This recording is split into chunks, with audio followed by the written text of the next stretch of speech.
"I'm busy. Handle it yourself," said the millionaire CEO. 3 years later, he saw her with twins, and what happened next will shock you. A very beautiful story for my loyal, greatest and best family. Let's begin with love. Before we start, I just want one thing from you. Type present in the comments. Jay Underhill built his kingdom on ashes. The penthouse reflected his philosophy: steel, glass, and nothing soft enough to break. Success tasted like expensive whiskey and felt like absolute control, yet somehow both left him hollow. He owned companies that employed thousands, lived in a tower that scraped clouds, and slept alone in a bed, big enough for a family he'd never have. The foster system taught him everything he needed to know about survival. When his parents abandoned him to run from their crimes, leaving him with social workers and strangers, something inside calcified into stone. Love became a liability. Trust became foolishness. The only reliable thing in this world was what he could build with his own hands, what he could control with his own will. Attachments led to abandonment. Caring led to betrayal. Better to need nothing and no one. He'd clawed his way up from nothing, sleeping in his car during early startup days, eating ramen while coding through nights, building something from the wreckage of his childhood. Every success felt like revenge against parents who taught him that family meant lies and love meant running when things got hard. He'd proven he didn't need them, didn't need anyone, could survive and thrive completely alone. Tara Allen walked into his life during a thunderstorm, carrying blueprints and wearing rain-soaked confidence. She'd been hired as a junior architect for his new headquarters, fresh from graduate school, with a portfolio that impressed even his harshest critics. Her designs had soul, something his buildings typically lacked. Where he demanded sharp angles and intimidating height, she sketched spaces that breathed, that welcomed, that felt human. Their first meeting lasted hours. She challenged every cold decision, questioned every sterile choice, pushed back when others simply nodded. He found himself laughing, actually laughing, for the first time in memory. When she left that night, his office felt emptier than before. He caught himself thinking about her later, wondering what she thought of him, hoping she'd return. The relationship built slowly, carefully. Late meetings turned into dinners where they talked about everything except work. Professional respect bloomed into something neither expected. She saw past the armor, recognized the wounds underneath, and somehow didn't run. She told him about her grandmother who raised her, about putting herself through school waiting tables, about believing people deserved spaces that felt like hope instead of intimidation. He told her things he'd never spoken aloud, about the social workers who shuffled him between houses like unwanted furniture, about learning that attachments only led to abandonment, that caring was just another word for eventual pain, about building walls so high nothing could hurt him again, then realizing he'd locked himself inside where nothing could reach him either. She kissed him first, on a rooftop under city lights, and whispered that broken things could be repaired if someone cared enough to try. He wanted to believe her. Some desperate part of him, buried under layers of self-protection, wanted to believe that maybe he wasn't too damaged for this. Maybe he could learn to be something other than alone. Months passed, like a dream he kept expecting to end. She moved into the penthouse, brought warmth to the cold spaces, left books on his nightstand and music in his silence. His colleagues noticed the change. He smiled more, raged less, seemed almost human. She was remaking him without even trying, just by existing beside him, by showing him what life could feel like when shared with someone who actually cared.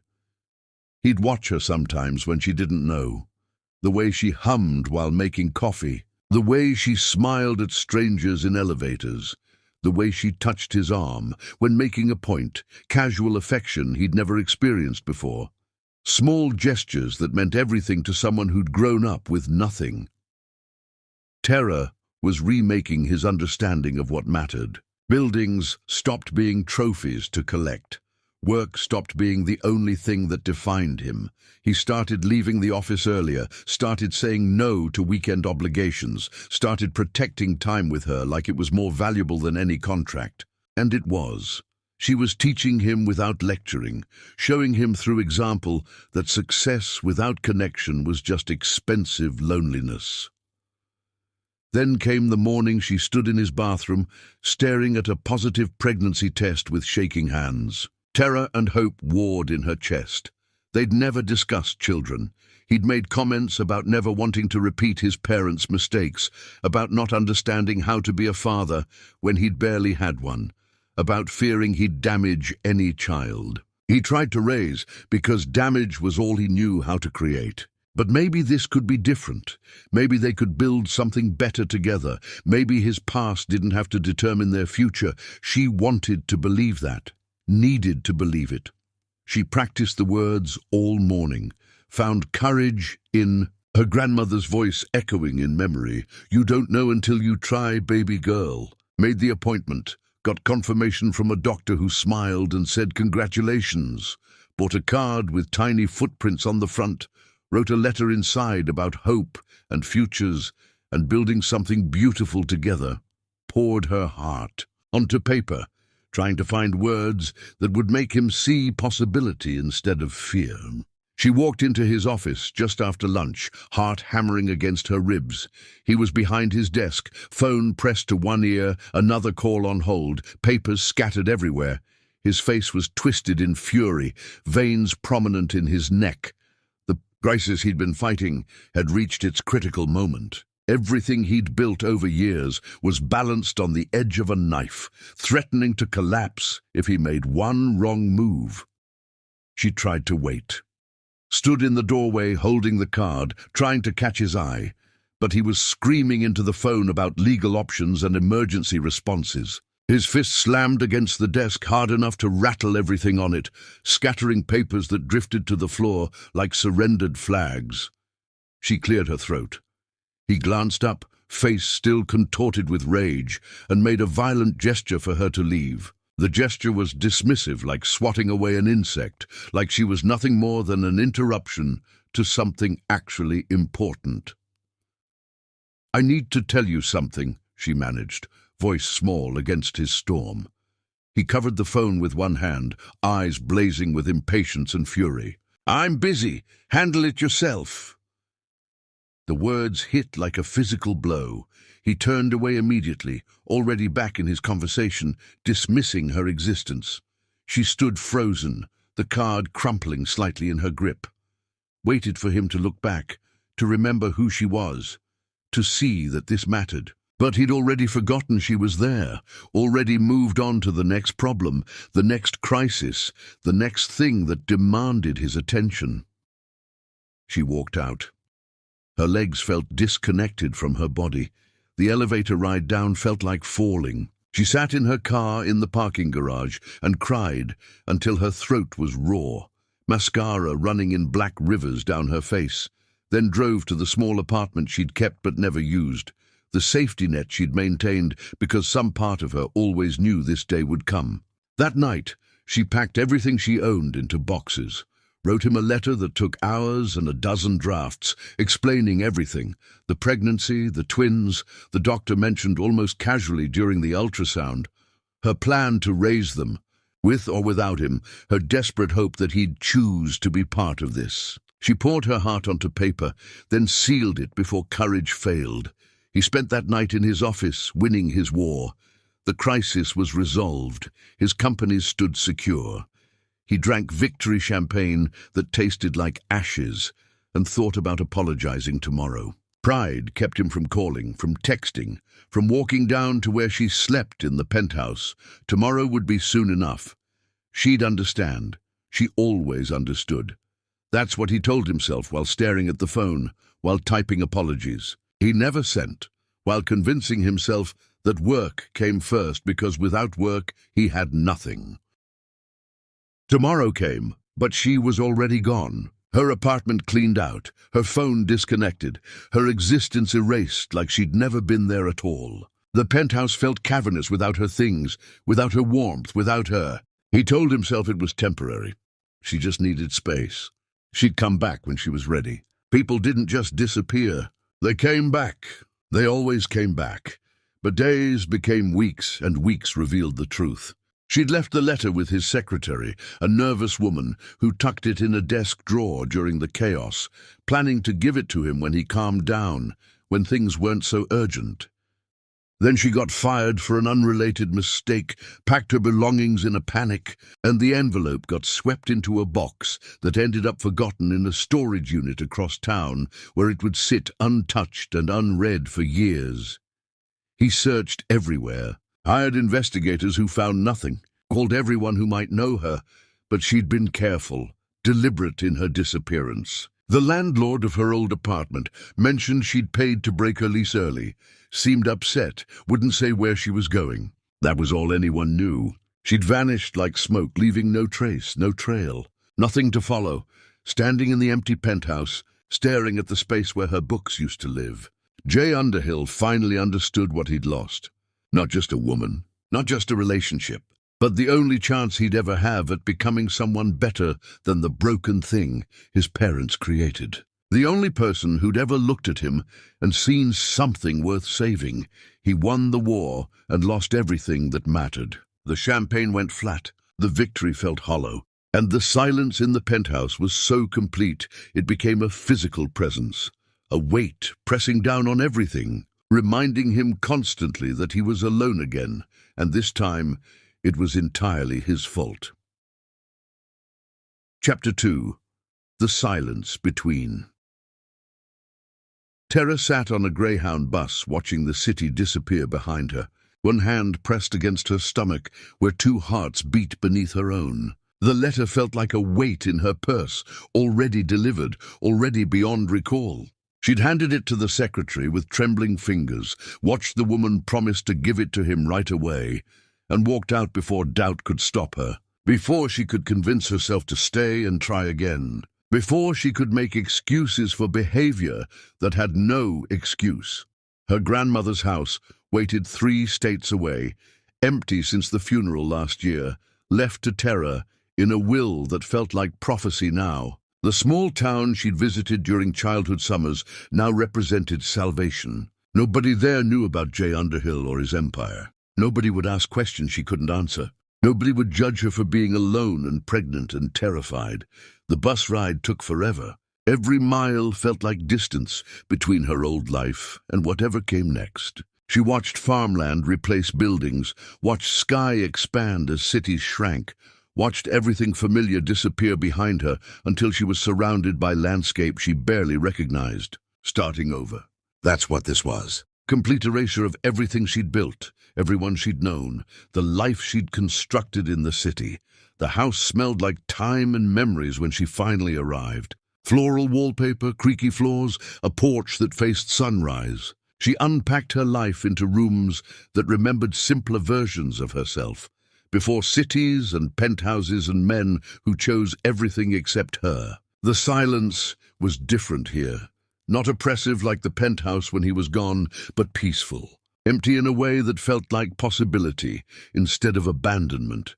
The pregnancy was difficult from the start. Morning sickness that lasted all day, every day. A body growing 2 humans instead of 1, struggling under the weight and demands. Nights alone, wondering if he'd gotten the letter, if he'd chosen not to respond, if his silence was its own answer. She stopped checking her phone after the first month when it became clear no call was coming. Hope was more painful than acceptance. Better to move forward than wait for someone who'd made it clear she didn't matter. She found work at the Copper Kettle, a cafe that hired her despite obvious pregnancy, where the owner was a sharp-tongued woman named Birdie, who asked no questions and accepted no excuses. The work was honest and exhausting, perfect for someone trying not to think. Perfect for filling hours that would otherwise be spent wondering what if. Birdie became the first friend she made in town. Older woman with grey hair and sharp eyes who saw everything and judged nothing. She taught Tara the rhythms of cafe work, introduced her to regulars, protected her from customers who got too curious about personal details. Never asked about the father, never pressed for information Tara wasn't ready to share. Just accepted what was offered and let the rest remain private. The twins arrived during a snowstorm, early but healthy, screaming their arrival into the world with identical fury. Tiger came first, loud and demanding, already pushing against the world. George followed quieter, thoughtful even as a newborn, observing before reacting. She held them both and felt something shift inside, some fundamental reordering of what mattered. These boys would never doubt they were wanted, would never wonder if they were enough, would never feel abandoned by someone who was supposed to love them. She named them after her grandfather and great-uncle, men who'd stayed when staying was hard, who'd loved without conditions, who'd showed up every single day. The birth certificates had a blank space where father's name belonged. She left it empty, let him be a ghost. Let them have the safety of not knowing someone chose to leave before they were born. Tara's life became small and deliberate. The cafe job covered basics. Night classes in web design offered hope of better income eventually. Birdie babysat when needed, refusing payment, just helping because that's what people did in small towns. Neighbors dropped off hand-me-down clothes and barely used baby equipment. The community absorbed her slowly, carefully, offering support without demanding explanations. The boys grew in a house filled with love, if not luxury, learning that happiness didn't require wealth, that presence mattered more than presence, that their mother would move mountains for them, even if mountains were all she had to give. Tiger became a force of nature, loud, fearless, constantly testing boundaries. George was his opposite, quiet, thoughtful, cautious. They were different but inseparable, completing each other in ways that made her heart ache with how much they reminded her of what family could be. She dated once, a mechanic named Curtis who was kind and steady, who didn't flinch at her having children, who proposed after months of patient courtship. She tried to say yes, wanted to say yes, needed to believe she could move forward, could build something with someone who actually showed up. But standing there with his hopeful face and simple ring, all she could see was grey eyes and unanswered questions. All she could feel was the ghost of someone who dismissed her existence with 4 careless words. She said no, as gently as possible, watched him drive away, and cried on her porch while the twins slept inside. Some ghosts refused to be buried no matter how deep you tried to dig. Some wounds stayed tender no matter how much time passed. Some part of her was still standing in that office holding a card, still waiting for him to look at her like she mattered. Meanwhile, in a storage unit across town from the penthouse, a box sat gathering dust. Inside, beneath old files and forgotten paperwork, an envelope waited with Tara's handwriting on the front. The secretary who'd tucked it away had moved on, started fresh somewhere new, completely forgotten about the letter that could have changed everything. The letter that explained everything. The letter that would sit unread while 2 lives diverged and 2 children grew without their father knowing they existed. Years dissolved like sugar in rain. Tara's walls grew higher, her heart more guarded. She'd loved once with everything she had, been dismissed with 4 careless words, and learned the lesson. Safety lived in smallness, in keeping expectations low and circles tight, in never again giving someone the power to destroy her. She was content if not happy, surviving if not thriving, building a life that fit inside the boundaries of what she could control. The twins were everything. Her job was stable. Her friends were real. The town was home now. She'd created something from nothing, proved she didn't need him, showed her sons that strength looked like showing up every day, even when everything was hard. But sometimes, late at night, after the boys were asleep and the house was quiet, she'd stand at the window and wonder if he ever thought about her, wonder if he'd tried to find her, wonder if those 4 words haunted him the way they haunted her. Wonder if some part of him ever regretted choosing his work over her. She'd never know. That chapter was closed. The book was finished. Life moved forward because that's what life did. It continued whether you were ready or not, whether you'd healed or not, whether you'd forgiven or not. And she'd built something good from the ruins. Her boys were proof that endings could become beginnings if you were brave enough to start over. Neither of them knew that everything was about to change. Neither of them knew that fate had a different plan. Neither of them knew that a broken-down car on a rainy backroad would shatter the careful distance they'd built, would force them to face what they'd both been running from, would prove that some stories refuse to end until they're properly finished. The silence between them had lasted years. It was about to break. Chapter 3. Monuments to Ghosts. Jay Underhill transformed into something unrecognizable over the years that followed. The man who'd fought for every dollar now signed contracts without reading them. The leader who'd terrorized people with his intensity now sat through meetings staring at nothing. Success accumulated around him like snow, beautiful, cold, meaningless. Everything he touched turned to gold, but gold couldn't fill the emptiness. His wealth multiplied beyond reason. Magazine covers featured his face, alongside words like visionary and unstoppable. Industry awards collected dust on shelves he never looked at.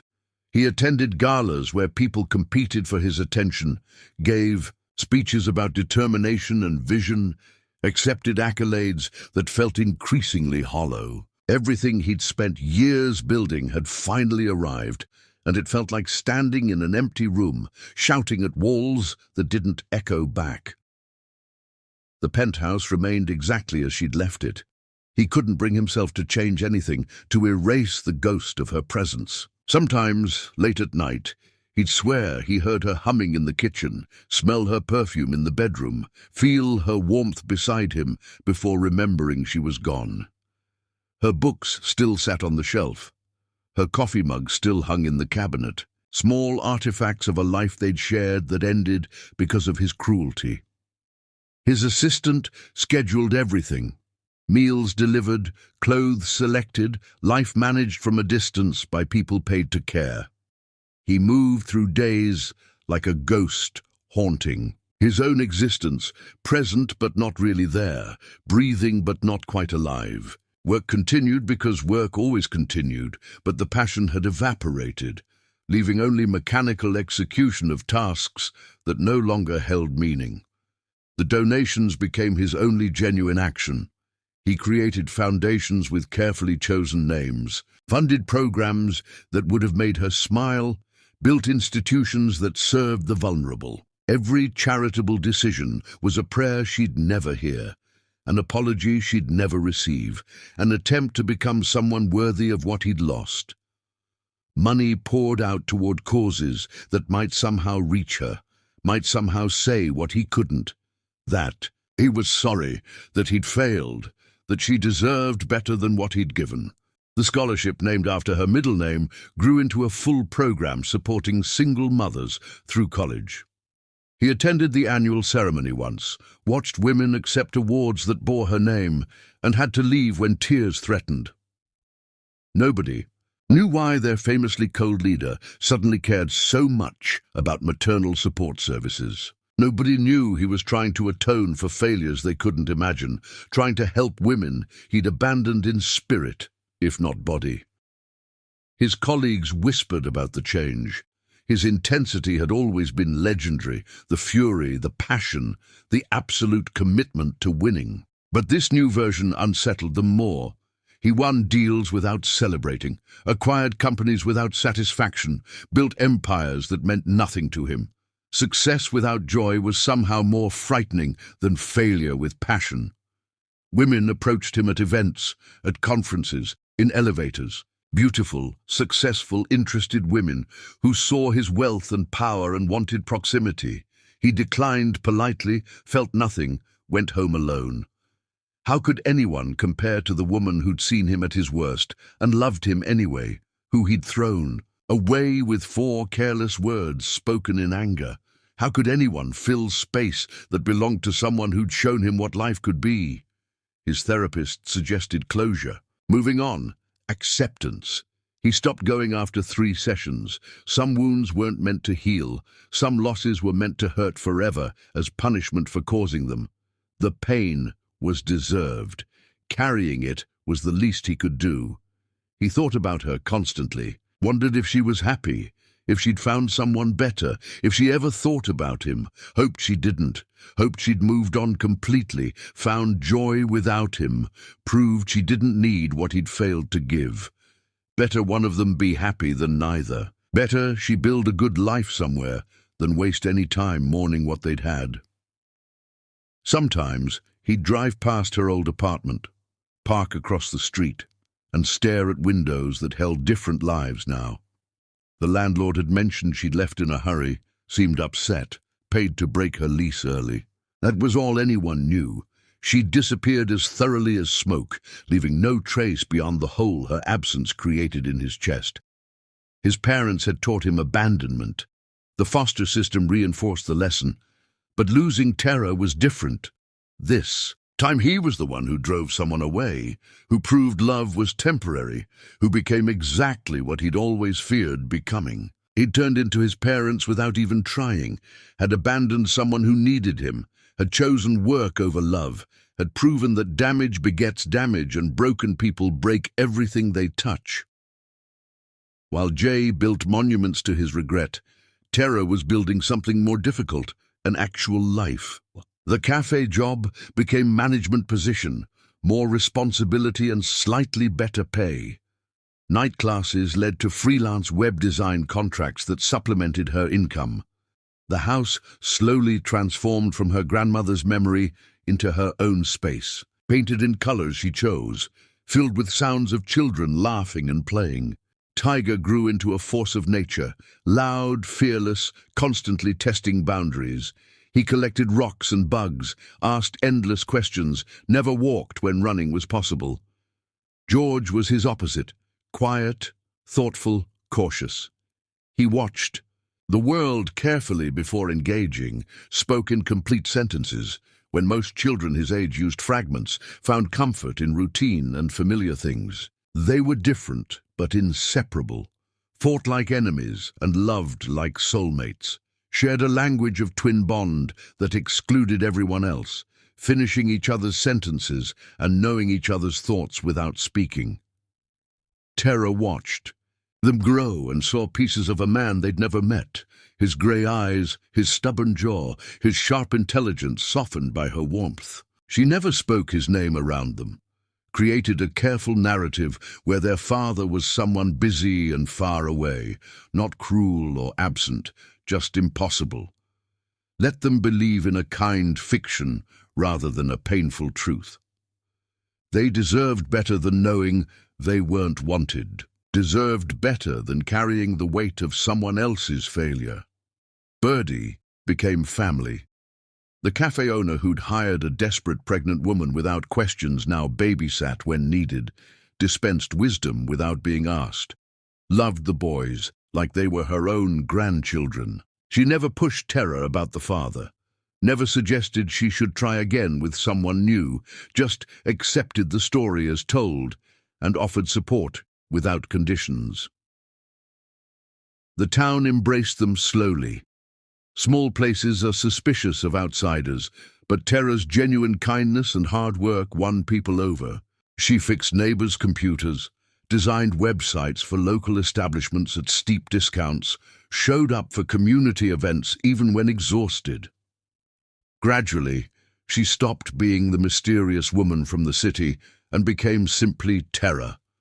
Someone they knew, someone who belonged, someone who'd earned her place through consistent presence. The boys started asking questions around their 3rd birthday.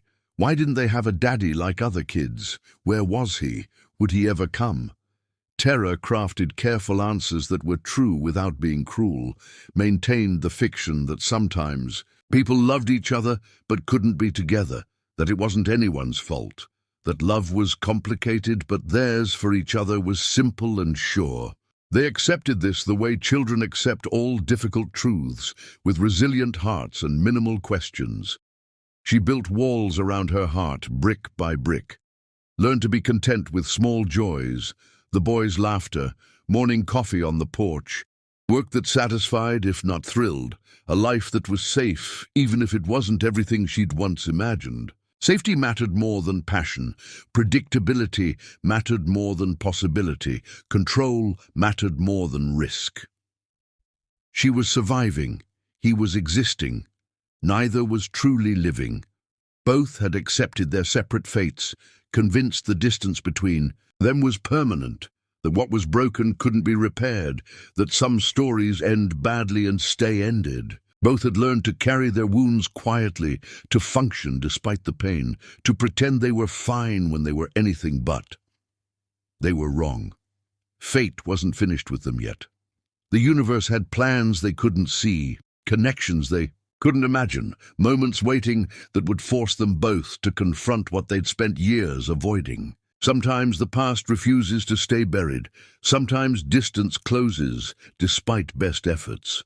Sometimes what's lost finds its way back when you least expect it. Chapter 4. Rain and Reckoning. The car died with a sputter and grinding sound that promised expensive repairs. Jay coasted to the shoulder of a rural highway, rain hammering against the windshield, and realized his phone had no signal. The meeting he was supposed to attend, some deal that would add another meaningless company to his collection, was still hours away in a town barely on the map. He sat in silence, watching rain turn the world grey. This trip was pointless anyway. Everything was pointless. He'd been going through motions for so long, he'd forgotten what genuine purpose felt like. Years had passed since Tara left, and he'd filled them with motion that never moved him closer to anything real. An old gas station materialized through the rain, its lights blinking weakly against the storm. He locked the car and jogged toward shelter. Expensive suit immediately soaked, leather shoes ruined by mud. None of it mattered. Things never mattered, only people mattered, and he'd lost the only person who'd ever broken through his walls. The attendant made calls for a tow truck that wouldn't arrive for at least an hour. Jay stood under the awning watching rain pour off the edges, creating a curtain between him and everything else. Fitting metaphor for his life, separated from the world by barriers of his own making, isolated by choices that seemed smart until they left him completely alone. Movement caught his eye through the downpour. A figure with a broken umbrella, walking with purpose despite the storm. Two small shapes huddled against her, splashing through puddles with the fearless joy only children possess. Something about the woman's walk made his heart stutter.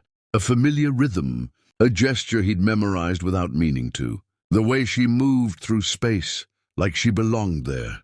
The umbrella flipped inside out. She fought with it briefly, then gave up, laughing at something one of the children said. The sound carried across the rain-soaked parking lot, and Jay's entire world stopped. That laugh, he knew that laugh, had heard it in dreams, had mourned its absence in every silent corner of his empty life. Terror. His legs moved without permission, carrying him into the rain towards something that couldn't be real but was. She turned as he approached, still laughing, and her face came into focus. Older, more tired, but unmistakably her. Those eyes that had once looked at him with love now showed only surprise, then recognition, then something that looked like stone, settling over features that used to be soft. The boys, twins, impossibly identical, stared up at him with eyes he recognized from mirrors. His eyes, his face softened by her features, made beautiful instead of harsh. They had his widow's peak, his jaw, his nose. Everything about them screamed the truth he'd somehow never imagined. She'd been pregnant, had his children, raised them alone, while he built meaningless monuments to guilt. The realization hit him like a physical blow, knocked the air from his lungs, made the world tilt sideways. Terror. Her name came out broken, barely audible against the rain. The boys moved behind her legs, suddenly shy, sensing tension they couldn't understand. She put a hand on each small head, protective, keeping them close. Her face showed nothing, no anger, no hurt, just flat emptiness that was somehow worse than fury. "You told me to handle it myself." Her voice was quiet, steady, final. I did. The words hit harder than any scream. He'd said that, thrown those exact words at her like weapons, dismissed her existence, destroyed everything with 4 careless syllables spoken in anger. And she'd handled it, alone, for years, while he'd convinced himself she'd left because she wanted to, because he wasn't enough, because love was temporary. She'd handled it because he'd given her no choice. She pointed to the boys without emotion, like reciting facts. Tiger, George, say hello to the stranger. Tiger peeked out, waved shyly with small fingers. George stayed hidden, gripping her pants leg with both fists. Stranger. She'd called him a stranger. He was their father, and they didn't know him, would never know him, had lived entire lives without his existence mattering at all. He tried to speak, tried to find words for the enormity of this moment, for the recognition of what he'd lost, for the children he'd never known existed. But his throat closed around sounds that wouldn't form into meaning. What could he possibly say? What words could bridge the distance of years of abandonment, of 2 children growing up without their father because he'd been too angry and selfish to see what mattered? Tara looked at him with those stone eyes, waiting for something. An explanation? An apology? Some magic words that could undo years of absence? But there were no magic words, no explanation sufficient, no apology that would erase what he'd done or failed to do. She took both small hands in hers, the gesture so protective it broke something inside him. We need to go. The rain's getting worse. Wait, he managed, but she was already walking away. The umbrella hung useless from her wrist. Rain soaked through their clothes. The boys looked back once, identical, curious faces, his features miniaturized and made innocent, then faced forward, trusting their mother to lead them somewhere safe. He stood frozen as they disappeared around a corner, unable to process that they were real, that they existed, that he'd found them and immediately lost them again in the span of minutes. His legs gave out. He collapsed against a brick wall, slid down until he was sitting in a puddle, rain pouring over him, and finally let himself break. The years of holding everything together, of surviving through work and distraction, of pretending he was fine, all of it shattered. He wept like something dying, great gasping sobs that hurt his chest, tears mixing with rain until he couldn't tell which was which. He'd found his family, his sons, the woman he'd never stopped loving, and they looked at him like he was nothing, because that's exactly what he'd proven himself to be. The tow truck driver found him there eventually, soaked and shaking, looking like a man who'd seen something that broke him. Asked if he needed a hospital. Jay shook his head, gave the name of the town's only inn, and spent the drive staring at nothing while his mind repeated the same words on loop. Handle it yourself. I did. Those 4 words he'd thrown at her had created 4 words of response that destroyed him completely. She'd handled it, alone, had his children, raised them, built a life without him, and done it all because he'd been too angry, too busy, too broken to see what mattered until it was gone. The inn room was cheap and clean and utterly empty. He sat on the bed and pulled out his phone. No missed calls, no urgent messages. The deal he'd been driving toward didn't matter. Nothing in his empire mattered. Everything he'd thought was important was revealed as meaningless distraction from the only thing that had ever actually counted. He'd found his family, and they didn't want him. He'd earned that, deserved that, had no right to feel hurt when he was the one who'd caused all of it. But knowing he deserved it didn't stop the agony, didn't make the image of those boys' faces any easier to bear, didn't erase the flatness in her eyes when she looked at him like he was nothing. He'd spent years thinking he'd lost her. He'd been wrong. He'd never had her to lose. He'd thrown her away. And now he'd finally, devastatingly understood exactly what that meant. The weight of his choices settled on his chest like concrete. He'd destroyed the only good thing in his life and created 2 children who would grow up never knowing their father because he'd been too damaged to recognize love when it was offered. But something else settled alongside the guilt. A determination, a resolve. He'd found them. After years of believing they were lost forever, he'd found them. And maybe he didn't deserve forgiveness. Maybe he'd never earn back what he'd destroyed. But he could try, could show up, could prove through actions what his words had failed to convey. He didn't know if it would work, didn't know if time could heal what he'd broken. But sitting in that cheap inn room, soaked and shattered, Jay Underhill made a decision. He wasn't leaving, wasn't returning to his old life, wasn't going to let this second chance slip away. He'd stay, would show up, would prove that people could change if they wanted it badly enough. The empire could collapse. The wealth could disappear. None of it mattered compared to those grey eyes looking up at him from small faces. Compared to a woman who'd survived his worst and built something beautiful from the ruins. Compared to the possibility, however small, that maybe broken things could be repaired if someone was willing to do the work. He called his assistant and cancelled everything. Every meeting, every obligation, every piece of his old life that demanded his attention. Let them think what they wanted. He'd finally figured out what actually mattered, and this time, he wasn't walking away. Chapter 5. The Art of Showing Up. Morning came too bright for the weight pressing against his chest. Jay hadn't slept, just stared at water-stained ceiling tiles while his mind replayed two small faces, grey eyes that matched his own, a woman whose love he'd destroyed with his carelessness. The suite felt suffocating despite its size, expensive but hollow. Exactly like everything else he'd built over years of mistaking success for happiness. He called his assistant before dawn broke completely. Cancelled the deal, cleared his schedule indefinitely, offered no explanation for the sudden change. Let them think what they wanted. None of it mattered anymore compared to what he'd found, what he'd lost, what he might possibly reclaim if he was willing to do the work.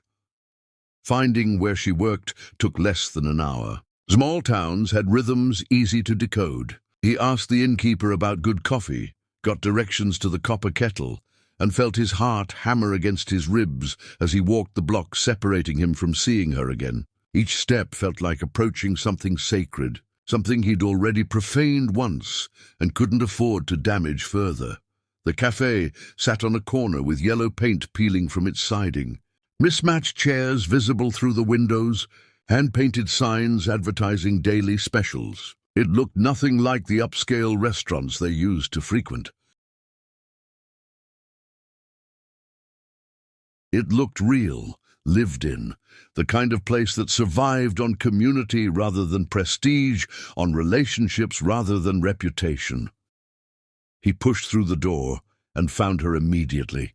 She was behind the counter, taking orders, hair pulled back, wearing a simple uniform, looking tired but genuine in a way the penthouse version of her never had. This was who she'd always been, beneath the fancy clothes and expensive dinners. Someone who worked hard, who smiled at strangers, who belonged in small, honest places where people knew your name and your story. She glanced up as the door chimed, saw him, and her expression went carefully blank. Not angry, not hurt, just nothing. A wall so complete it might as well have been made of steel. She finished taking the customer's order, handed them change, and only then acknowledged his existence with the smallest nod. Permission to stay, but not to presume anything more.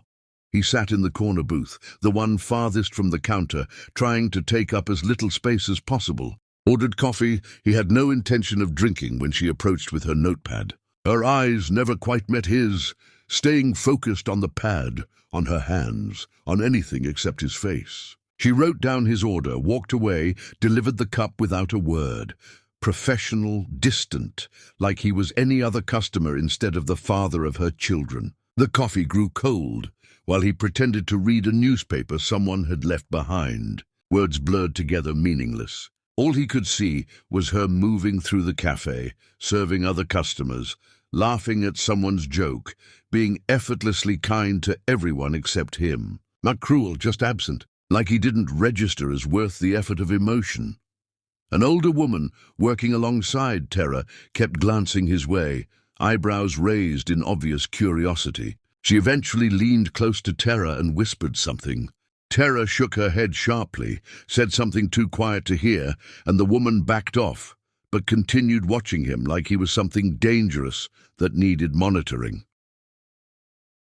He came back the next day.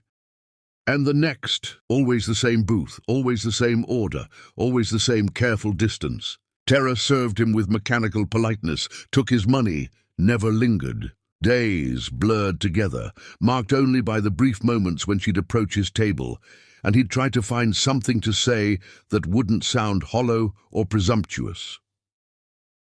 The third day, the twins arrived after what must have been preschool. They burst through the door, with backpacks too big for their small frames, chattering about something that happened on the playground.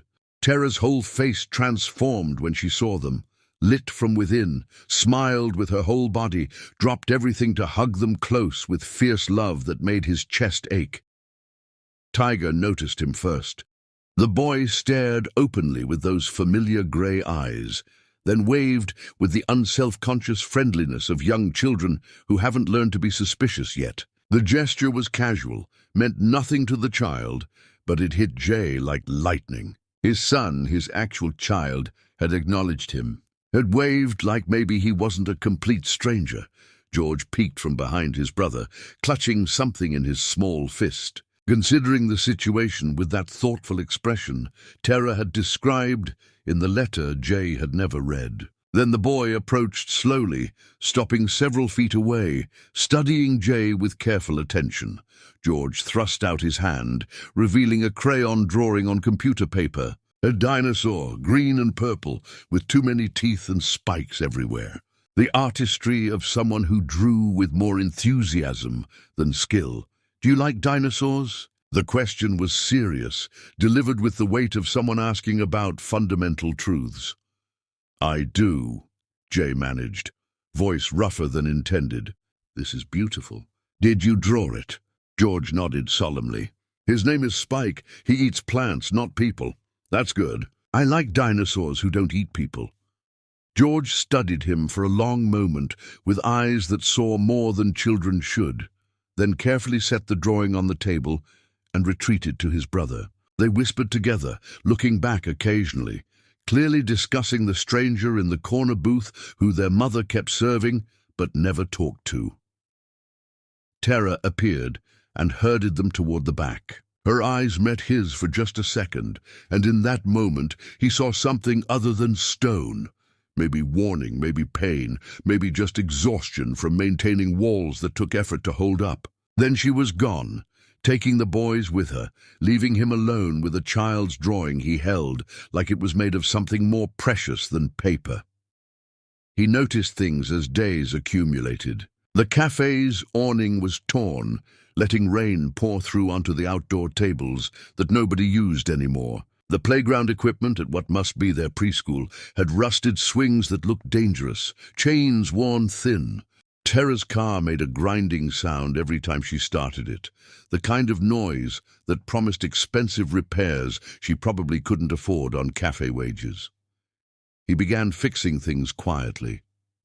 Showed up at dawn before the cafe opened and repaired the awning with materials bought from the local hardware store. Replaced the playground swings anonymously, leaving no note, no explanation, no signature that would reveal who'd done it.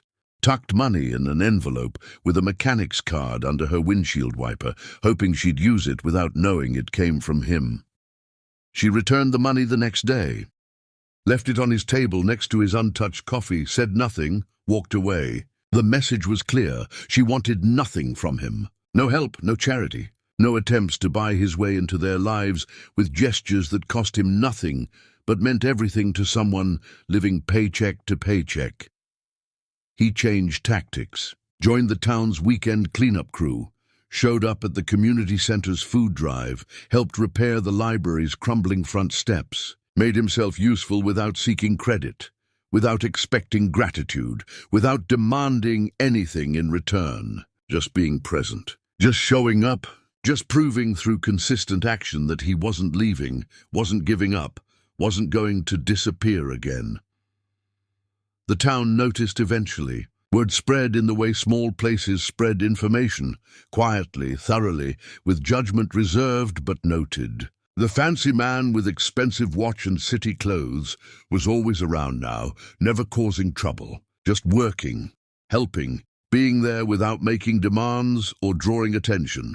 Tara's neighbor mentioned it in the cafe one morning, loud enough to carry. "That fellow's been here weeks now, Birdie. Ain't left yet. Fixed Mrs. Blake's porch rail yesterday, didn't even ask for thanks." Birdie, the older woman who worked beside Tara, raised her eyebrows. "Some men learn eventually. Most don't. We'll see which kind he is." Jay pretended not to hear, but the words settled somewhere deep. He had to be the kind who learned, had to prove through action what words could never convey, that he'd changed, that he understood what mattered, that he'd spend however long it took showing up. The boys grew comfortable with his presence gradually. Tiger started bringing more drawings, sitting at his table to color, while narrating elaborate stories about superheroes and space adventures. George remained quieter, but would occasionally share information about rocks he'd collected, explain their different types with serious concentration that reminded Jay of Tara's focus when she was designing. Jay memorized everything, learned that Tiger loved trains but was scared of the dark, that George liked green beans but not carrots, that they both thought the moon followed them home at night. He learned their voices, their laughs, their small preferences and big dreams, learned how to be near them without pushing, how to exist in their world without demanding space they weren't ready to give. Tara watched all of this with careful eyes. He never approached her directly, never asked for conversation, never presumed he'd earned the right to her attention. Just showed up every day, fixed things that were broken, was present without being intrusive, let his actions speak, since his words had already proven worthless. One evening, as the cafe was closing, a drunk driver jumped the curb 2 blocks away, crashed into the pharmacy, sent glass exploding across the sidewalk. Jay ran toward the sound with others, helped pull the elderly pharmacist from the wreckage, stayed until paramedics arrived, and police had statements from everyone who'd witnessed it. Tara watched from the cafe doorway, boys pressed against her sides. When he returned, covered in dust and small cuts from broken glass, she had coffee waiting. Fresh, hot, the first thing she'd offered voluntarily since he'd arrived in town. She set it down without comment, without meeting his eyes, but the gesture said more than words. He was still a stranger, but maybe not quite as much as before. Progress measured in millimeters, but progress nonetheless. And Jay had learned patience, had learned that love wasn't something you declared or demanded. It was something you proved through endless small actions, through being present even when unwelcome, through waiting without expectation of reward. He'd wait as long as it took. Would show up every day, would prove that people could change if they wanted it badly enough, if they were willing to do the work, if they finally understood what actually mattered. The empire could collapse. The wealth could disappear. None of it meant anything compared to coffee served without hostility, to a child's drawing given freely, to the possibility that maybe, eventually, walls could come down if someone was patient enough to wait for them to fall. Chapter 6. When the Smoke Clears. Months of showing up had taught Jay more about patience than years of building companies ever could. He'd learned that love wasn't something you declared or demanded. It was something you proved through endless small actions, through being present even when unwelcome, through waiting without expectation of reward. Each day brought tiny increments of progress, moments so small they were almost invisible, but collectively meant everything. Tara remained guarded, but the stone in her eyes had developed hairline fractures. She'd begun acknowledging him with small nods instead of complete silence, occasionally asked how he was settling into town, once mentioned that the library steps he'd helped repair looked good. Progress so gradual it was almost invisible, but he clung to each moment like evidence of possibility. The boys had fully adopted him into their daily routine. Tiger ran to his booth the moment he arrived at the cafe, chattering about preschool adventures, while Jay listened with complete attention, asking questions that showed genuine interest. George still approached more carefully, but had started leaving his entire rock collection on the table for examination, explaining each specimen's properties with endearing seriousness that made Jay's heart ache with how much he'd missed. Birdie had warmed to him slightly, which felt like victory given her initial suspicion. She'd caught him one morning helping unload delivery trucks and remarked that most rich folk didn't know which end of a box to lift. He'd taken it as the compliment it was, proof that maybe he was being seen as something other than the stranger with money. The town's rhythm had absorbed him completely. He knew the names of regular customers now, helped Mrs. Blake with her groceries when he saw her struggling, played chess with old men in the park who appreciated someone young, willing to lose gracefully, attended church services, because that's what people did here, and belonging mattered more than belief. He was becoming part of something real, instead of ruling over something hollow. Tara noticed these changes. He'd catch her watching him sometimes, with an expression he couldn't quite read.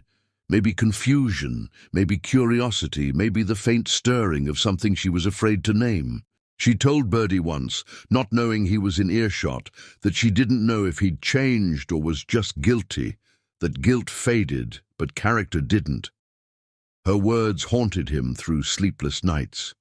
Was he different or just performing difference? The question kept him awake, staring at ceiling cracks in his rental cottage, wondering if transformation was real or just elaborate pretense. He thought about the man he'd been, cold, controlled, convinced that vulnerability was weakness. That man had lost everything that mattered. This version of himself felt raw and uncertain, but somehow more genuine, more aligned with who he actually was, beneath the armor he'd built over painful years.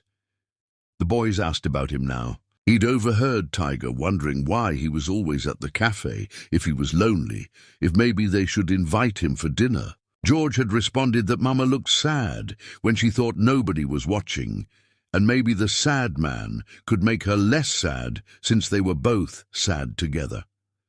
Their logic was so pure it hurt. They saw what adults couldn't admit, that he and Tara were both broken, both hurting, both unable to bridge the distance that history had created. Children understood that loneliness recognized loneliness, that maybe broken things fit together better than whole things ever could.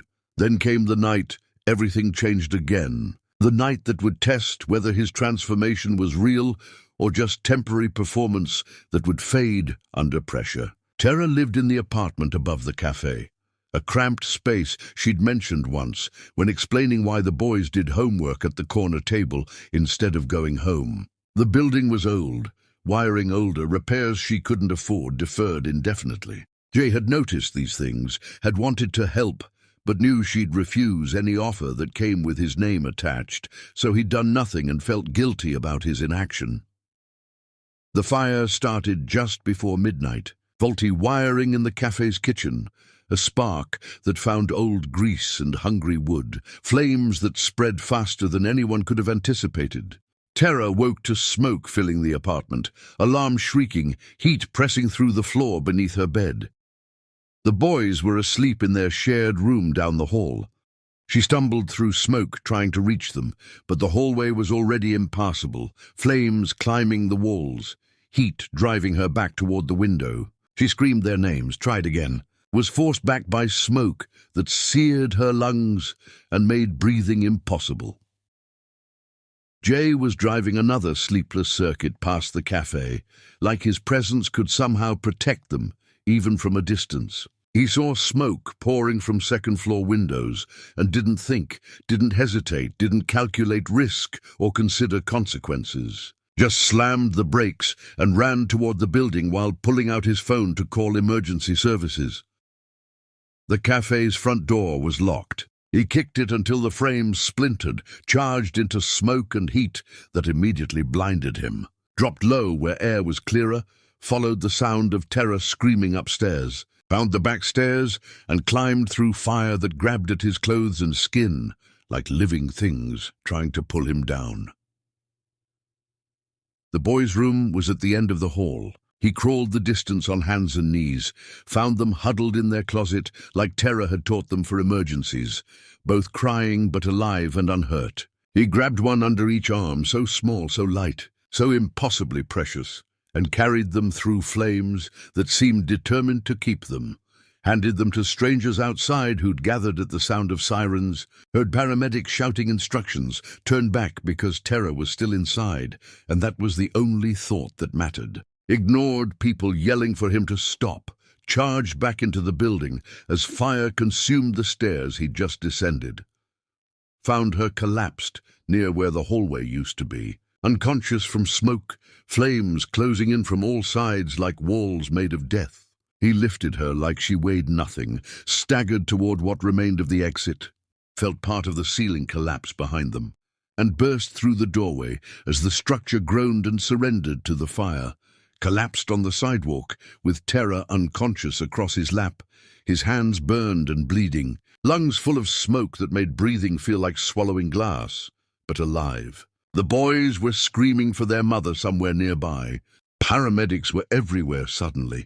Someone was trying to pull her from his arms, but he couldn't let go, couldn't release her. Couldn't believe she was safe until he felt her breathing against his chest. The hospital was clean and bright, and full of people asking questions he couldn't answer through damaged lungs.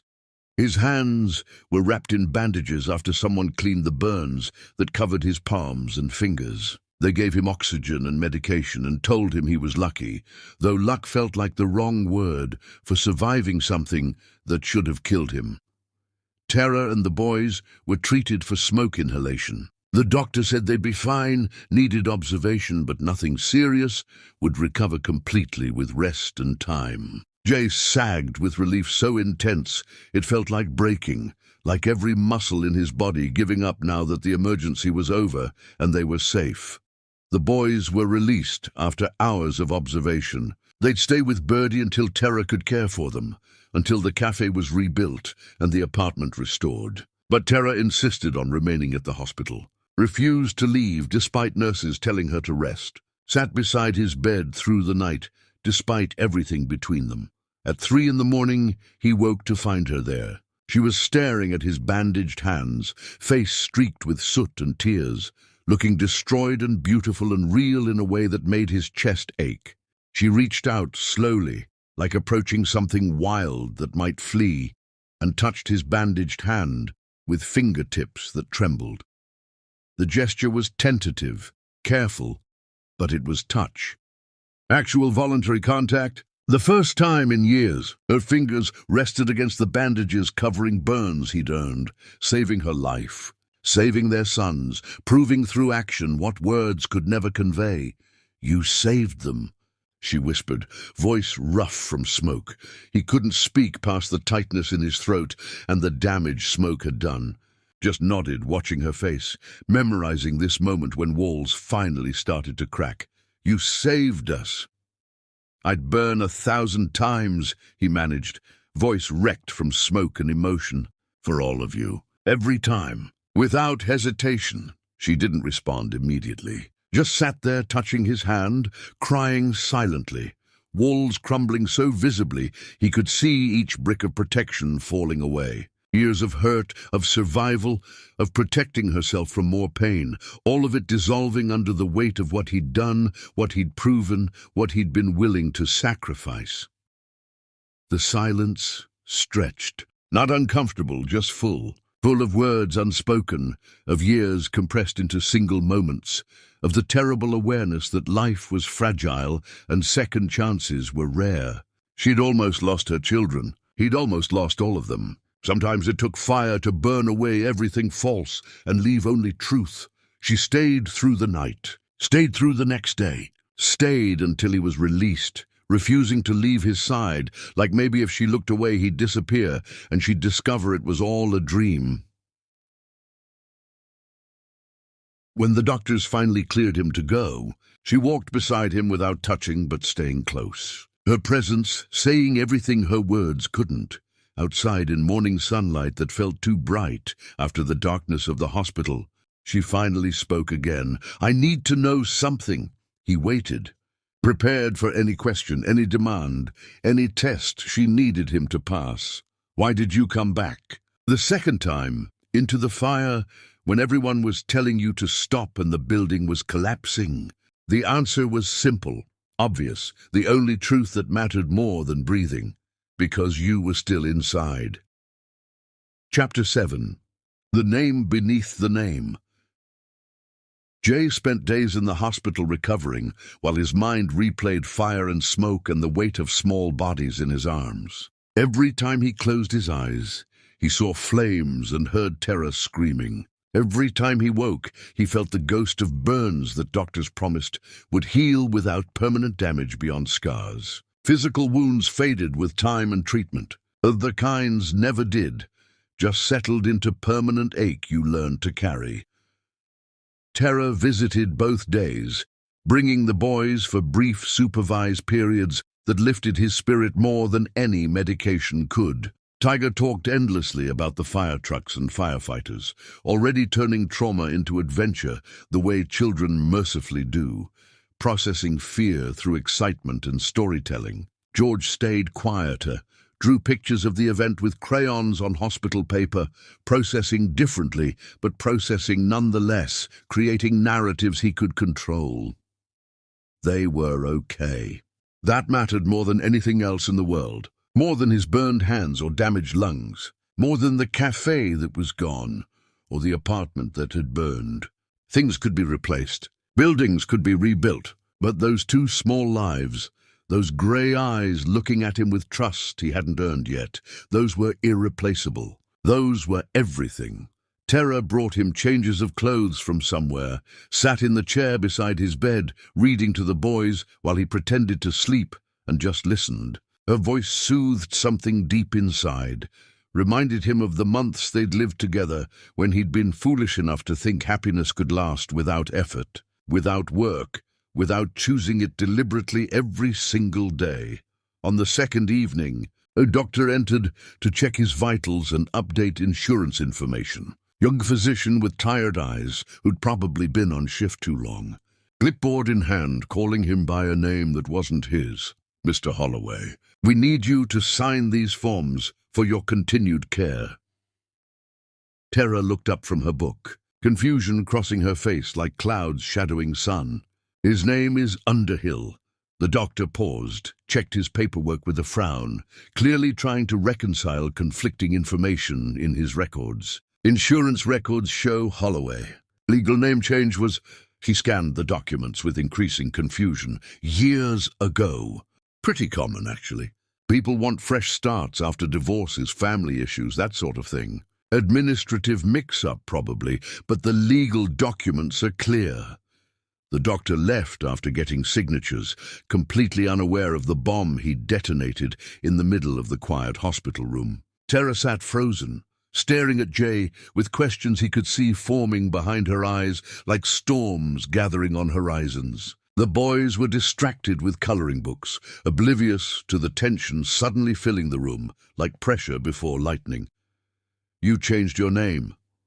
Not a question. A statement delivered flatly, like she was trying to process information that didn't fit with anything she thought she knew about him. He could lie, could deflect, could avoid the conversation that would open wounds he'd spent years trying to forget existed, trying to bury under success and distance. But he'd promised himself no more hiding, no more protecting her from truths she deserved to know, no more walls between them when walls had already destroyed everything once. Yes, the word came out heavy, weighted with everything it represented. Why? She deserved the full story, not the abbreviated version. Deserved to understand what had made him who he was, what had broken him so thoroughly that love felt impossible. The word hung between them like smoke still lingering. Why does someone erase their identity?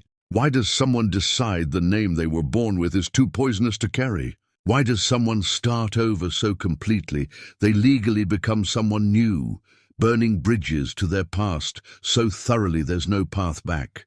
Because the name Holloway was connected to people I never wanted to be associated with again. Because carrying that name meant carrying their crimes, their shame, their legacy of destruction everywhere I went. She waited, patient but insistent, giving him space to tell the story at his own pace, but making clear she wouldn't accept evasion. The boys were coloring quietly, giving them space without knowing why, sensing adult conversation that didn't include them. He'd never told her about his parents during their relationship, had deflected questions about family, changed subjects when she pushed, maintained the fiction that his childhood was simply unfortunate rather than actively destructive. She knew about foster care, but not what came before. Knew he was self-made, but not what he'd had to burn down to rebuild himself. "My parents," he started, then had to stop and gather breath because even after all these years speaking, their names felt like swallowing glass. Were Richard and Donna Holloway. They ran an investment scheme that defrauded hundreds of people out of their life savings. When I was a teenager, it collapsed. Instead of facing consequences, instead of trying to make things right, they abandoned me to Child Protective Services and fled the country. Tara's hand covered her mouth. The boys looked up at her sharp inhale, concerned, then returned to coloring, when she smiled reassuringly even though tears were gathering in her eyes. They left me with nothing except their last name and the reputation they'd destroyed. Every foster family knew who I was.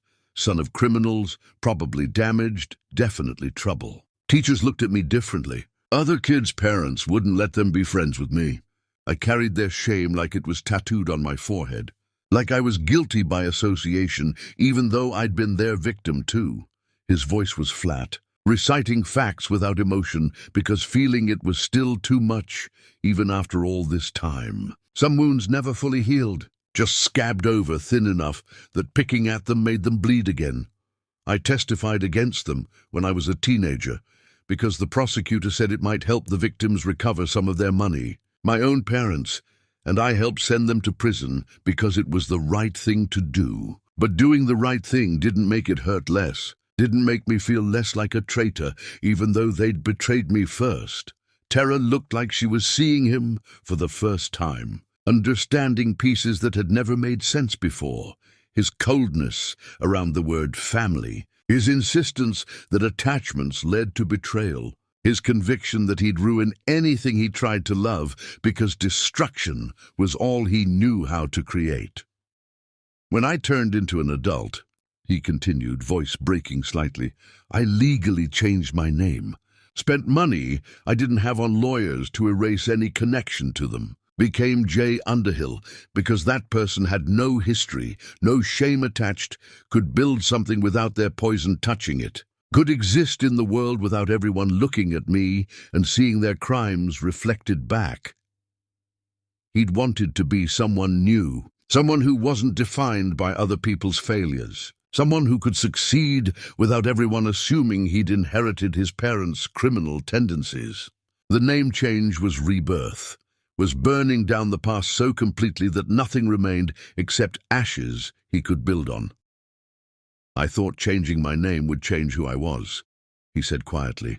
Thought becoming someone new meant I could escape what they'd made me. But you can't escape damage by calling it something different. You can't heal wounds by pretending they don't exist. I just carried all the same fears and brokenness under a different name. When you told me you were pregnant, his voice broke completely now, tears streaming down his face without shame. All I could think was that I'd become them, that I'd damaged those children the way they damaged me. That love was just another con waiting to collapse. That family was just people waiting to abandon each other when things got hard. So I pushed you away before I could hurt you worse than I already had. Tara's own tears were flowing freely now, understanding dawning across her face like sunrise after the longest night. You were scared, terrified, he admitted, the word barely audible. I was so scared of becoming them that I became them anyway. Did exactly what they did. Abandoned someone who needed me, chose myself over responsibility, proved that damage begets damage and broken people break everything they touch. She stood slowly, careful not to wake the boys who'd fallen asleep on the floor, surrounded by their drawings. Approached his bed, sat on the edge carefully, finally looked at him with something other than walls. Looked at him with understanding, with compassion, with the recognition that sometimes people's worst actions come from their deepest wounds. I'm not saying it makes it okay. she said quietly, voice firm but gentle. What you said still hurt, still left me alone and scared for years, still forced me to build a life without you while carrying your children and wondering if I'd done something wrong, if I'd been inadequate, if I'd failed somehow. I know, he whispered, because what else could he say? There was no excuse good enough, no explanation that erased years of pain. But I understand now why you said it. The understanding felt like a gift he didn't deserve, like mercy extended to someone who'd earned judgment instead. She reached out again, touched his bandaged hand like she had the first night after the fire, this time with less hesitation and more intention. Jay Underhill? She tested the name like tasting something unfamiliar, rolling it around to see how it felt. Is very different from the man I met years ago. I hope so. I've been trying to be. The man I met would have let me walk into that fire, would have calculated the risk and chosen safety for himself. He started to protest, but she continued, voice firm with conviction. The man who ran into burning building twice without hesitation didn't calculate anything. Didn't think about himself or his safety or the risk. Just acted on instinct to save the people he loved. They're my children. He stopped, unable to finish the sentence in a way that captured the enormity of what she was to him, what she'd always been, even when he'd been too broken to admit it. I'm what? She asked it gently, giving him space to name what had always been true. Everything. The word came out broken, cracked down the middle with years of suppressed emotion. You're everything I threw away because I was too damaged to recognize what I had, too scared to believe it could last, too convinced that love was temporary to realize some things are worth fighting for, even when you're terrified. Tara's eyes filled with fresh tears, but she didn't look away this time, just sat there touching his ruined hands that would bear scars forever, letting the truth settle between them like foundation stones, allowing the possibility that maybe understanding could lead to something more than just comprehension. I can't forgive you yet, she said finally, voice steady, despite tears. I'm not ready! The hurt is still too fresh, too deep. Maybe I won't ever be completely free of it. I understand, and he did. Forgiveness wasn't something owed or demanded. It was something earned slowly through consistent action, through proving day after day that change was real. But I want to try. The words came out hesitant, scared, brave all at once. I want to believe people can change. That damage doesn't have to be permanent. That sometimes broken things can be repaired if both people are willing to do the work. To be patient, to accept that healing isn't linear or simple. Hope fluttered in his chest, fragile and terrifying like a bird with broken wings trying to fly. What does that mean? What are you saying? It means we start over, slowly, carefully, as two people who share children and a complicated past and maybe, possibly a future, if we're both willing to fight for it. If you're willing to keep showing up even when it's hard. If I'm willing to risk being hurt again for the possibility of something better. She stood, collected the sleeping boys carefully, prepared to leave. But at the door she paused, looked back at him, lying in the hospital bed with his bandaged hands and hopeful eyes. The name fits you better than the old one ever could, she said softly. Jay Underhill sounds like someone who learned how to build things that matter instead of things that just look impressive. Sounds like someone who finally figured out what's worth burning for. Then she was gone, taking the boys with her, leaving him alone in the hospital. A room with wounds that hurt less than they should, and hope that hurt more than he expected because hope was dangerous. When you'd lived without it for so long, he'd shown her his ugliest truth, the shame he'd carried, the damage he'd inherited, the fear that had driven every terrible choice. And she hadn't run, hadn't rejected him completely, had simply said, let's try, which was more than he deserved and everything he needed. Sometimes second chances arrived wearing bandages and smelling like smoke. Sometimes they arrived exactly when you'd stopped expecting them but needed them most. Sometimes understanding someone's past didn't excuse their actions, but it explained them, and explanation created space for possibility that hadn't existed before. Jay lay in that hospital bed long after visiting hours ended, staring at his bandaged hands, and finally allowed himself to hope. Not for immediate forgiveness or instant reconciliation, but for the chance to prove through consistent action that people could change, that damage didn't have to be permanent, that sometimes love was worth fighting for, even when the fight was hard and long and uncertain. He'd spent years running from his past. Now he was ready to face it, to own it, to transform it into something that could help rather than hurt. The name Underhill represented that transformation, not escape from who he'd been, but evolution into who he could become. And maybe, just maybe, that was enough to build on. Chapter 8. Small Hands, Big Hearts. The cafe was gone, reduced to charred skeleton and melted dreams. Insurance would eventually cover rebuilding. But for now, Tara and the boys were staying with Birdie in her small house on the edge of town. Jay found a rental cottage near the park, furnished it with thrift store basics and remnants of lives other people had discarded, and continued his strange new existence of living in the same space as his family, while not quite being part of it yet.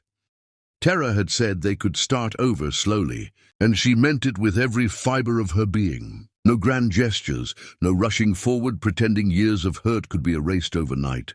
Just careful steps towards something neither could quite name but both desperately wanted. She invited him for dinner once a week.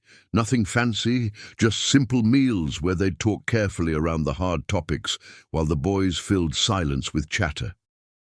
Let him take the boys to the park on Saturday mornings, supervised at first, then gradually with more trust as she watched him be consistently present, allowed proximity without demanding commitment, giving them both room to figure out what this new version of their relationship could become.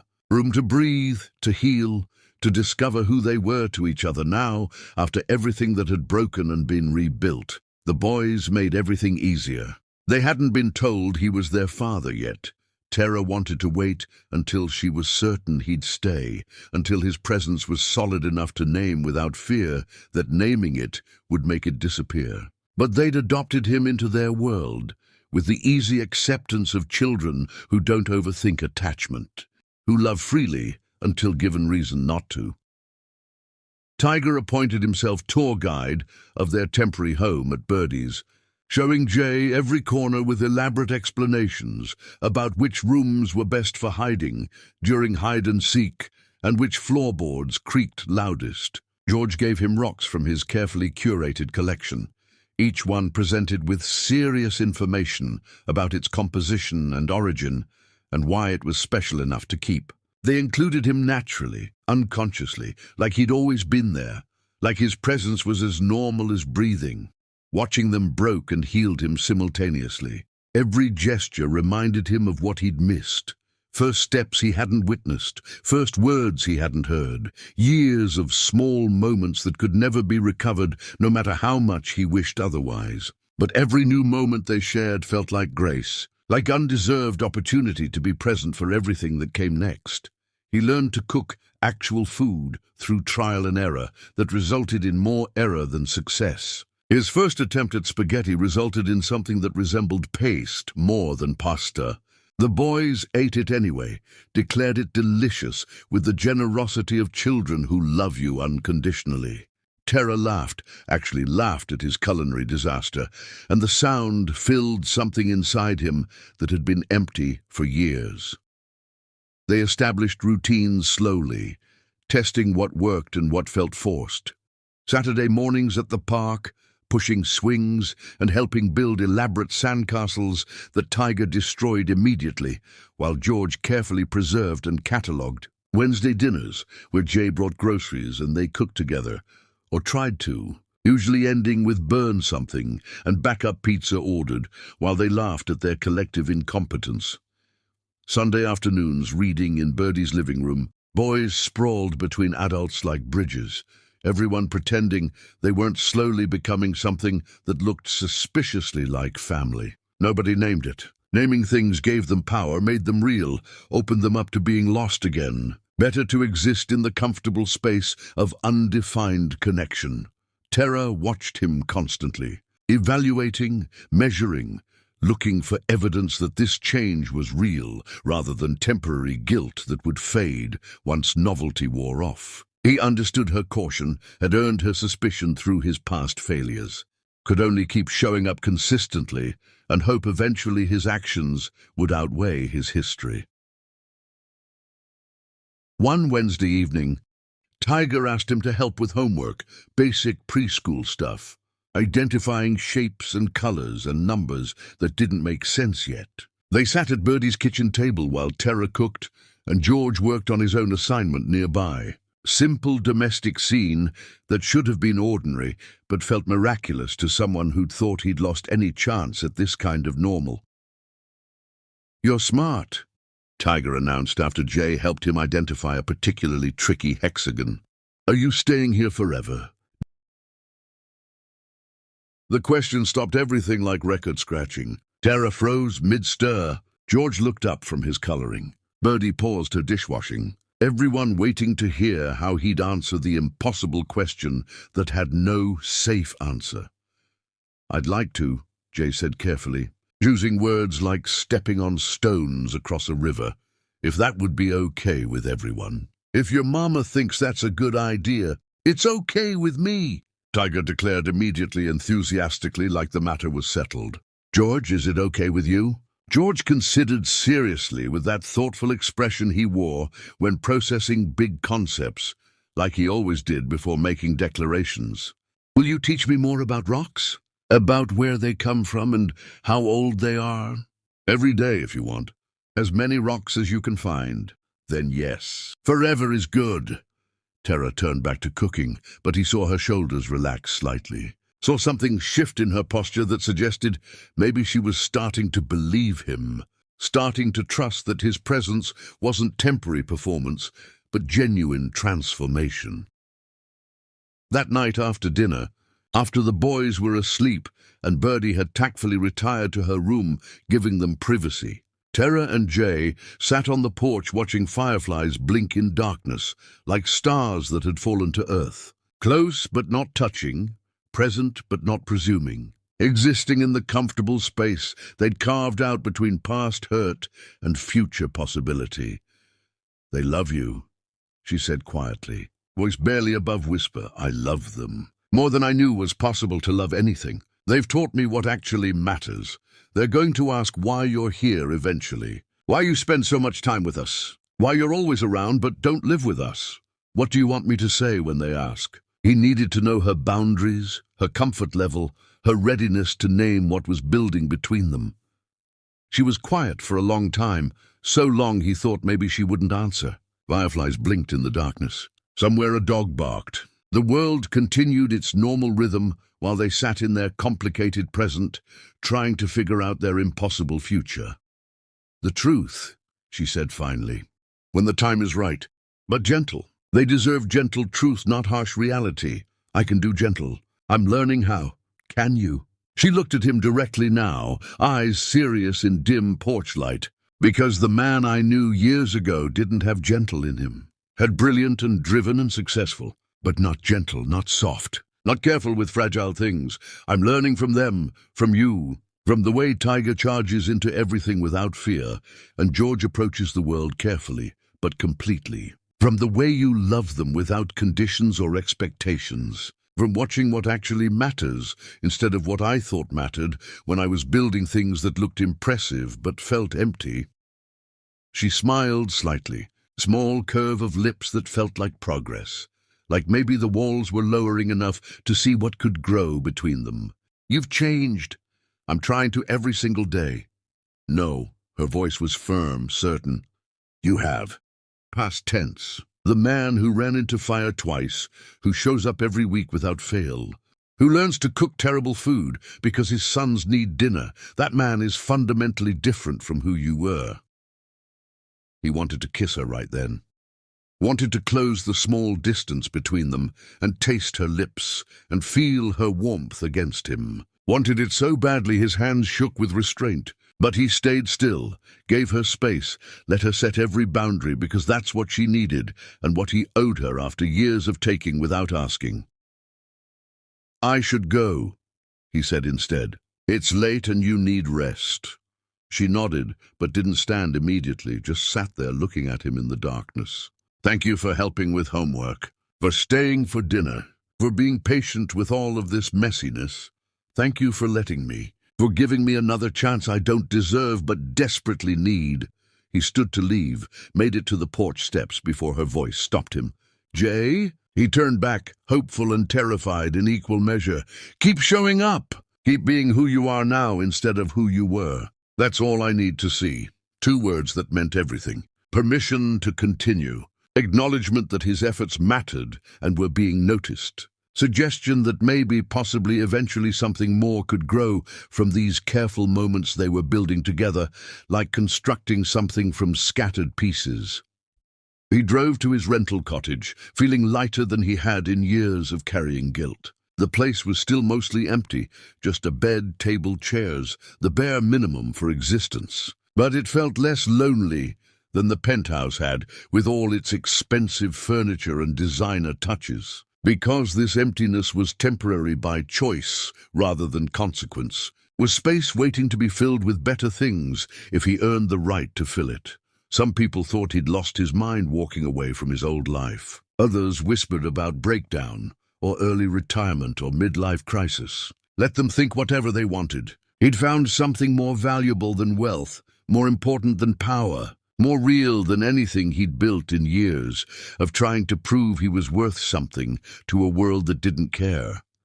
He'd found his family. And this time he wasn't letting go. This time he was showing up every single day, no matter what. This time he was choosing love over fear, presence over protection, vulnerability over the armor that had kept him safe but alone. And maybe that was enough. Maybe that was everything. Chapter 9. The weight of what-if weeks became months in the way time passes when you're not paying attention. Summer arrived with heat that made the boys wild and energetic, chasing each other through sprinklers while adults watched from porch shade. Jay's cottage slowly filled with evidence of life actually being lived. Dishes in the sink because he'd cooked breakfast, books on shelves he'd actually read. Photos of the boys hung with pride, despite their amateur quality. His hands healed gradually, but scars remained, pale lines across his palms that the boys traced with curious fingers, that Tara looked at when she thought he wasn't watching. Physical proof that some things were worth burning for. The town had absorbed him completely now, transformed him from outsider to neighbor through months of consistent presence. Nobody called him the fancy stranger anymore. Just Jay, who helped at the community center without being asked, who coached kids' soccer despite knowing nothing about the sport, who could be counted on to show up when someone needed an extra pair of hands. He belonged here in a way he'd never belonged anywhere, not in foster homes, not in the city that celebrated his success without knowing him, not in the penthouse designed to his specifications. This small town with its gossip and potlucks had given him something money couldn't buy: genuine community, real connection, acceptance without conditions. His relationship with Tara evolved in slow increments, like ice melting, like seasons changing. She touched his arm sometimes when making a point, let their conversations extend past necessary into genuine sharing, smiled at him in ways that suggested maybe the walls were lowering enough to see what could grow between them. They hadn't discussed the future explicitly, hadn't labeled what they were beyond co-parents or friends or other inadequate terms, just existed in this careful present where he was part of their lives without being officially family, where he loved her without saying it aloud because saying it might break the fragile thing they were building. The boys asked about their father occasionally in the way children do, matter-of-factly and without drama. Tara answered honestly within age-appropriate boundaries that he was someone who'd made mistakes but was trying to fix them, who loved them even though he'd been absent at first. They accepted this with the resilience of children, more interested in who was present than who hadn't been. But Jay could feel the question building toward inevitable confrontation. At some point, they'd want real answers. At some point, Tara would have to decide if he'd earned the right to be called their father publicly. At some point, everything would have to move forward or end completely. Then came the Harvest Festival, the town's biggest event of the year. Tara agreed they should go together, all four of them. The first time they'd attended something as what could pass for a family unit in public, where everyone would see and draw conclusions. The boys were vibrating with excitement from the moment they woke up. Tiger wore his favorite dinosaur shirt, already stained from breakfast. George brought 3 special rocks in his pocket for good luck. They held hands between adults as they walked toward Town Square, swinging their arms, chattering about the games and food they'd been promised. Jay felt nervous in a way professional presentations had never made him. This felt important in ways that mattered beyond money or success. Public, like declaring something that couldn't be undeclared. But Tara seemed comfortable, smiled at him over the boys' heads with genuine warmth. The festival was exactly what small towns did best, authentic joy without pretense, simple pleasures without complications. People greeted them warmly without judgment, commented on how the boys had grown, how nice it was to see Tara smiling again, made no judgment about the complicated history everyone knew through gossip. Tiger got his face painted as a tiger because of course he did. George chose stars scattered across his cheeks. They ate corn dogs and cotton candy and got thoroughly sticky, while adults trailed behind with napkins and patient acceptance of childhood mess. Music started as the sun began its descent, painting everything golden, local band playing covers of country songs everyone knew by heart. People danced in the street without self-consciousness, without needing fancy venues or permission. Just community gathering to celebrate being alive together. Tiger grabbed his mother's hand with sticky fingers. Dance with Dad. The word hung in the air like thunder before lightning. Dad. He'd said it so casually, so naturally, like it was obvious rather than unspoken and complicated. George nodded enthusiastically, clearly thinking the same thing. Tara looked at Jay with an expression he couldn't quite read. Surprise, certainly, but also something else. Fear, maybe? Possibility? He extended his hand carefully, palm up, giving her the choice to accept or refuse. She took it without hesitation this time. Her palm fit against his like remembering, like coming home. They moved to the music awkwardly at first, both hyper-aware of eyes watching, of children grinning with satisfaction, of the weight of this moment they were creating in front of the entire town.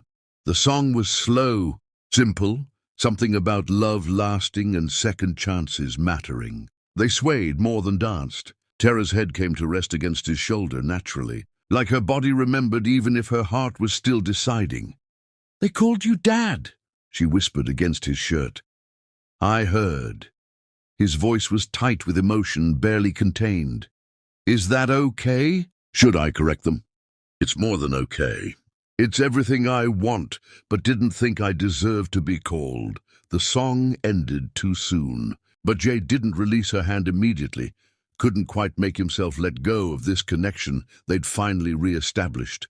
His heart was hammering against his ribs. Everything he'd been holding back for months pressed against his chest, demanding release. He'd been patient beyond what he thought himself capable of, and suddenly waiting felt impossible. The next song started, something upbeat that broke the spell. The moment was passing, and if he didn't act now, he might not find courage again. He stepped back deliberately, dropped to his knees in the middle of Main Street before he could second-guess the decision. The music stopped like someone had cut power. Conversations faded into silence. The boys rushed forward, confused but excited, sensing something important was happening. "I built everything. Without you, I built nothing." He pulled a ring from his pocket. Simple silver band he'd bought weeks ago and carried everywhere. No diamond because diamonds felt like trying to buy forgiveness. Just metal engraved with 3 small stars, representing the family he wanted to claim if she'd let him. Tears were streaming down his face without permission or apology. He didn't care who saw. Pride had destroyed him once. Vulnerability might save him now. I'm not asking you to forget what happened. I'm not even asking you to trust me completely yet. I'm asking you to let me spend the rest of my life proving I've changed, that I can be the man you needed me to be years ago, when I failed you. Tiger and George wrapped arms around his neck from behind, crushing him in an awkward three-way hug. Tiger shouted at his mother with all the subtlety of young children, "Say yes, Mama. Say yes." George just whispered please with heartbreaking earnestness. The crowd held its breath collectively. Tara stood frozen with her hand over her mouth, tears streaming down her face, emotions playing across her features too fast to name, fear, hope, pain, possibility, all warring for dominance. The ring trembled in his scarred hand, catching festival lights. He was completely vulnerable, completely exposed, kneeling in front of the entire town with everything he felt visible on his face. No protection, no armor, no walls. "I love you," he said, voice breaking on each word. "I never stopped. I was just too broken to know what to do with it, too scared to believe it could last. But I'm not that man anymore. I've learned what matters. I've learned that love is worth fighting for, even when you're terrified." She opened her mouth to speak. His phone rang suddenly, cosmic joke of timing. He pulled it out reflexively, saw his assistant's name, declined the call without looking away from Tara's face, because nothing was more important than this moment. It rang again immediately, insistent. Someone in the crowd laughed nervously. The moment was fracturing. "Answer it," Tara said quietly, testing him one more time. He shook his head with certainty. "Nothing is more important than this. Than you, than us, than this family we could build if you'll just give me the chance." The phone rang a third time. Tara stepped forward quickly, took it from his hand, answered with voice that shook but stayed strong. "This is Tara Allen. Mr. Underhill is busy. Whatever emergency you think you have, it can wait. He's exactly where he needs to be." She hung up decisively, dropped the phone on the ground. The small rebellion felt enormous. "I don't want the CEO," she said loudly enough for the whole town to hear. "I don't want the empire or the money or the man in the tower who put work before everything." His face started to crumple, preparing for rejection. "I want the man who burned his hands saving our sons without thinking twice. I want the man who makes terrible pancakes every Wednesday. I want the man kneeling in the street, crying because he finally figured out what matters more than success." Hope flickered dangerously in his chest. Tiger and George were practically vibrating with excitement.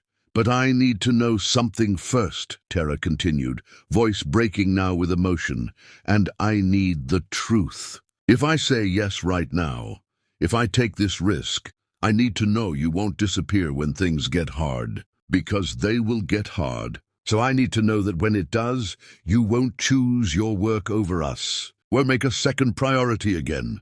He was still on his knees, still holding the ring, still crying. "I'll sell every company if that's what it takes. I'll burn the whole empire down to ashes. None of it means anything without you. Without them. Without this chance to be the father and partner I should have been from the beginning." Tiger tugged his mother's dress insistently. "Mama, why are you crying? Is it happy crying or sad crying?"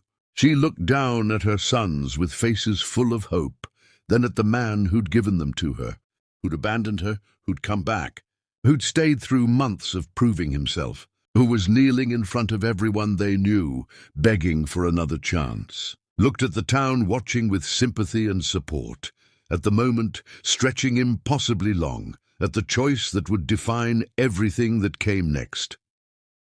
She was terrified. You could see it in her face, in the way her hands shook, in the tears streaming faster now. Terrified of believing again, of opening her heart to someone who'd shattered it, of choosing hope over hard-won safety. But she was also brave, had survived alone when survival seemed impossible, had built a life from nothing, had learned she was strong enough to risk being hurt if the potential reward was worth it. She closed her eyes, took a breath that looked like jumping off a cliff into unknown water. The whole town waited. Jay waited, kneeling. The boys waited, pressed against them both. Her eyes opened slowly, met his, held them with intensity that made the rest of the world disappear. And her mouth opened to deliver the answer that would change everything. The word that would reshape their entire future. The decision that would either repair what was broken or confirm it was destroyed beyond recovery. Chapter 10. The beginning after the end. The word floated out barely audible, but everyone heard it. Yes, the town erupted. Applause, whistles, strangers embracing other strangers in shared joy at witnessing love winning despite odds. The band started playing again. Someone's grandmother openly wept happy tears. But Jay heard none of it. Just saw Tara's lips forming that single syllable. Just felt the boys crushing him in celebration. Just experienced the overwhelming relief of acceptance after months of proving himself worthy. He tried to stand, but his legs wouldn't cooperate, shaking too badly. Tara dropped to her knees with him instead, cupped his face in hands that trembled, and said it again, louder with certainty. Yes, you infuriating, broken, beautiful man, who finally learned what matters. Yes. Tiger and George dogpiled them both, shrieking with delight they didn't fully understand, but felt completely. People danced around them, the celebration expanding beyond their small moment into community-wide festivity. Someone started a chant of congratulations that spread through the crowd. Jay slid the ring onto her finger with shaking hands. It fit perfectly despite never being measured. Simple silver catching festival lights, 3 stars winking with reflected glow. Not expensive or flashy, just real and chosen deliberately for meaning rather than cost. They walked home eventually through town, still celebrating behind them. The boys fell asleep holding hands on Birdie's couch, exhausted by excitement. Tara and Jay sat in comfortable silence, not discussing what came next, just existing in the peaceful present they'd earned through patience and work. Morning arrived with reality filtering back slowly. Tara insisted he needed to handle his responsibilities properly, rather than just abandoning everything. 3 weeks to close that chapter completely, to build the foundation for their new beginning.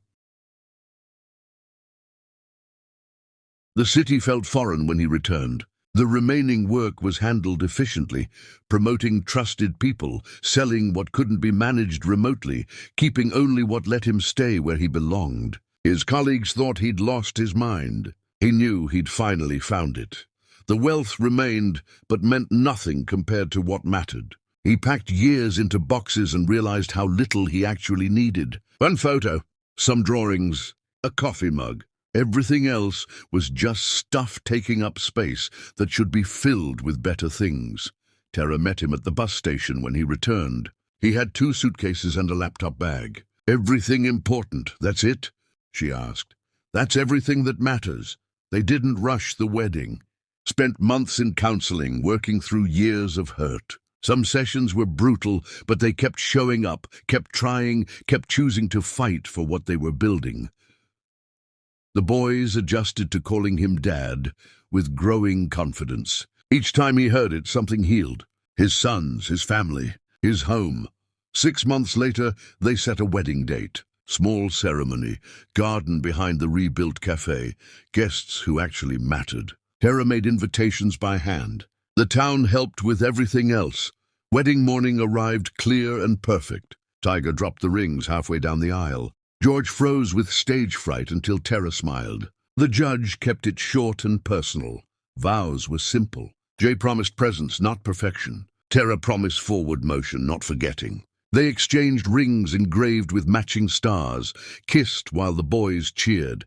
The reception was beautiful chaos, potluck food, local band, children everywhere. Jay danced with Tara, with neighbors, with Birdie who whispered that he'd done good. Tiger and George stole cake. Everything was perfectly imperfect. As sun set, Jay and Tara slipped away briefly, stood at the garden's edge, watching their wedding continue. "We really did it," Tara said, leaning against him. "We really did." She traced scars on his hands. These don't hurt anymore? No, they remind me what matters. The next morning, Tiger and George arrived early with Birdie. They were helping make pancakes, which meant flour everywhere and eggs on the floor. George spotted him first. "Dad, we're making breakfast!" Tara grinned through batter. "We're all terrible at pancakes. It's a family tradition." Jay joined them, kissed his wife, hugged his sons. They made the worst pancakes and ate them, declaring them perfect. After breakfast, they piled on the couch, watching cartoons, until everyone fell asleep except Jay. He stayed awake, looking at his family. These people had saved him from himself. Tara stirred, opened one eye. "What are you thinking?" He looked at Tiger's messy hair, George's small hand gripping his shirt, Tara's head on his shoulder. "That I finally understand what empire really means." "The greatest empire is the one that fits in your arms." She smiled, closed her eyes.